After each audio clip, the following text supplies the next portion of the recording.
চোরা বাজার হচ্ছে আরো একটা দিক আছে। আপনারা হচ্ছে চোরা বাজার আসলে এমন ছোটোর মধ্যে মাংসের ওয়েটের গরু মিলে যায়। এই যে দেখেন এই পাশে হচ্ছে দুইটা ছোটোর মধ্যে মাংসের গরু দেখতেছে। কারণ এইসব গরুগুলো হচ্ছে এই যে এই টাইপের যে গরুগুলো আছে এগুলা কিনে আর কি এরকম তৈরি করে থাকে আর কি।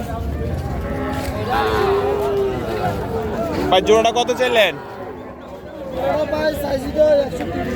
130। এটা ছইলে আর আসেনি জায়গা আর একবারে বুলেটে বানাই নিলেন। 130 হচ্ছে ভাইয়ের চাওয়া দাম। দাঁত ভাঙছেনি? দাঁত ভাঙছে নাকি ভাঙার পথে আছে? বললাম না এসব গরুগুলো হচ্ছে ওই যে সামনে যে গরুগুলো দেখতেছেন এরকম টাইপের গরু কিনে আর কি, তারপর হচ্ছে এমন বানায়। কেমন হইলে ছাড়া চিন্তা আছে দোনোটা আপনার? ওইটা আর এটা 750, 60-62 আর হচ্ছে 750-এর একটা খেয়াল আর কি।